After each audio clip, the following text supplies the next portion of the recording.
अफनानुल्लाह साहब, तरमीम मंजूर हो गई है सेनेट से, कौमी असम्बली में नंबर आपके पास नहीं है। यहाँ तो बीएनपी के 2 बंदों ने आपको रेस्क्यू कर लिया, तो कौमी असम्बली में फिर तहरीक इंसाफ के जो 5 अरकान की बात अभी यासिर मलिक हमें बता रहे थे कि 5 अरकान को कौमी असम्बली सेक्रेटेरिएट के 5वें फ्लोर पर रखा गया है लाकर सख्त सिक्योरिटी के अंदर। तो फिर तहरीक इंसाफ के अरकान के सहारे ही आपने ये तरमीम मंजूर करवानी है कौमी असम्बली से?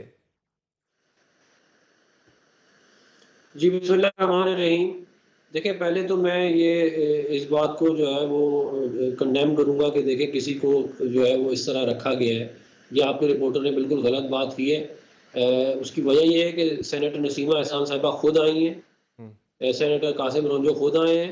हम्म, सेनेटर नसीमा एहसान साहिबा का बेटा भी आया है, वो गैलरी में आके बैठा है। हम्म, तो ये कह देना कि जी फलाने को ज़बरदस्ती लेके आए, ये क्योंकि ये काम पीटीआई करती रही है और पीटीआई इसी तरह आरटीएस बैठा के हुकूमत में आई थी, तो समझ रहे हैं हर कोई यही कर रहा है। हम्म, बात ये है कि कोई पीटीआई के किसी बंदे ने सेनेट में वोट नहीं डाला। कितना इन्होंने शोर मचाया है, पिछले 1 महीने से हमारा सर खा गए ये लोग कि पीटीआई के अच्छा, सेनेटर तोड़ दिए, अफनानुल्लाह साहब, मैं देखिए बात ये है कि जस्टिस एजाजुल एहसन साहब, जस्टिस मुनीब साहब और जस्टिस बंदयाल साहब और ये पूरा जो ग्रुप था, ये एक बेंच बनाते थे, 2 जजेस साथ बिठाते थे और दे धड़ाधड़ फैसले देते थे। वो हम्म, ठीक था। उस पे शोएब शाहीन साहब खुश हैं कि हम ख्याल बेंच हो, अपनी मर्जी का बेंच बने, अपनी मर्जी के फैसले आए। यानी आपने 63A का जस्टिस फैसला मुनीब आया, अख्तर साहब का नाम औकाफ लेकर कमान आपने लेके उन्हें तो 3 टाइम सीनियर जजेस में से आपने पे एक्सक्लूड कर ही दिया, अफनान साहब। मैं तो ये कह रहा हूँ कि ये जो पुराना तरीके वारदात था ना, वो अच्छा था।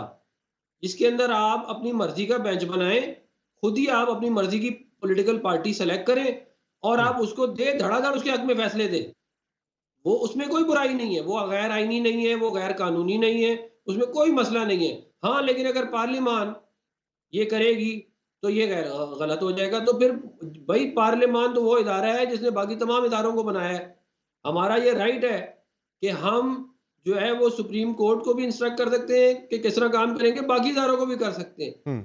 ये हम किसी और मुझे लेकिन बताएं कि अगर हम ये समझते पार्लियामान हैं। से मुराद अफनान साहब, जो तहरीक इंसाफ का एतराज है जो मैं समझ पाया हूं वो ये है कि जो आपकी पार्लियामानी कमेटी है जो चीफ जस्टिस के लिए 3 जजों में से किसी एक का इंतखाब करेगी, वो पार्लियामानी कमेटी जो है उसमें अक्सरियत हुकूमती अरकान की होगी। ये मसला है सारा कि आपने मुतनासिब नुमाइंदगी का उसमें असूल रखा है। आप उसमें अगर इक्वल आप उसमें रखते थे नुमाइंदगी के, अब ट्रायरी और अपोजिशन से बराबर नुमाइंदगी होगी, मुसावी होगी, तब शायद इतना मसला ना होता। नहीं, वो हो नहीं सकता था ना। उसकी वजह ये है कि वो इसलिए नहीं हो सकता था क्योंकि अगर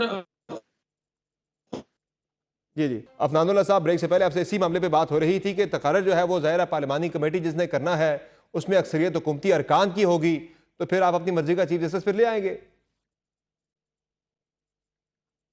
देखिए बात ये है कि जो चीफ जस्टिस है वो हुकूमत की मर्जी से आने में कोई बुराई नहीं है। हम उन्हीं उसी पैनल में से जो बाकी जजेस हैं उसी में से ही कोई लगा रहे हैं, कोई बाहर से किसी सियासतदान को तो चीफ जस्टिस लगा नहीं रहे। हम्म, या अफरीदी साहब बहुत कॉम्पिटेंट आदमी है, बाकी जजेस भी बड़े कॉम्पिटेंट हैं, लेकिन ये इख्तियार अगर पार्लियामान के पास अगर है, आ गया है, तो इसमें क्या बुराई है? देखें, आप मुझे बताएं कि जो जो कुछ पिछले 6-7 साल होता रहा है supreme court court room number 1 में, वो शर्मनाक था कि हम्म, बेंच बनती थी और फैसले का जो है वो लोग पहले ही बता देते थे कि ये फैसला आएगा। वो ठीक था हम्म, और उस वक़्त आपको सोचना चाहिए था ना, जब आप ये हरकतें कर रहे थे। जब हम्म, 63A वाला मामला हुआ तब आपको सोचना चाहिए था कि ये हम लोग क्या कर रहे हैं इस मुल्क के साथ। हम्म, लेकिन आपने पूरी सियासत की है कोर्ट रूम नंबर 1 में बैठ के पीटीआई के सही, जजों ने। हर पॉलिटिकल पार्टी का लीगल विंग होता है। पीटीआई वो वाहिद पॉलिटिकल पार्टी है, इनका जुडिशियल विंग है। हम्म, ये अदलिया के थ्रू हुकूमत अपने मामला चलाते हैं। तो इसके बाद जो है अगर हम उस चीज़ को ख़त्म कर रहे हैं, हम उनकी जो इन्वॉल्वमेंट है सियासत में उसको हम्म, कम कर रहे हैं इसके थ्रू, तो ये अच्छी बात है। और आप मुझे बताएं उस पूरे मसवदे में 26वीं आईनी तरमीम में कोई काबिल एतराज़ बात हो। भाई इन्होंने तो हमें कहा कि हम पता नहीं मिलिट्री कोड बनाने लगे हैं, हम पता नहीं क्या क्या करने लगे, कुछ भी नहीं है उसके अंदर, आप देख हम्म। लें बेशक। तो ये सारा इतना हवा खड़ा किया वो गया तो मौलाना ने और एंड निकलवा में दिया, आपने देख आपके लिया कि हुआ क्या इब्तदाई है। मुसव्वदे के अंदर तो ये चीज़ें सारी शामिल थीं।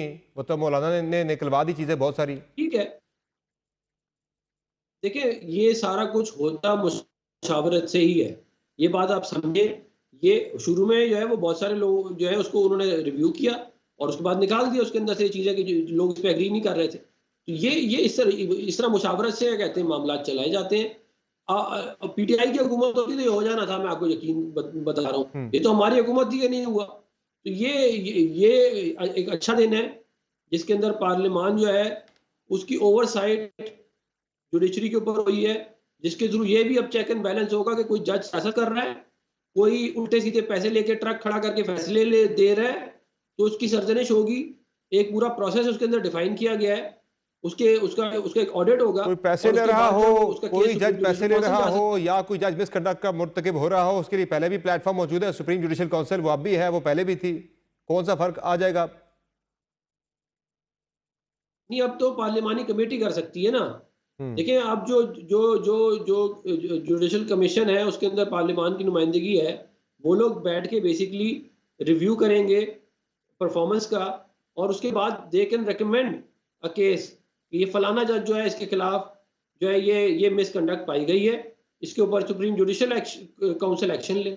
ये होगा। पहले तो देखिए ना, पहले कितनी दफा ये हुआ कि सही पता है। चला कि किसी जज ने पैसे ले लिए हैं, लेकिन कोई कुछ नहीं कर सका। सुप्रीम जुडिशल काउंसिल का प्लेटफॉर्म मौजूद है, ऐसी कोई भी शिकायत वहां पर कभी आई है तो जज के खिलाफ कार्रवाई हुई है?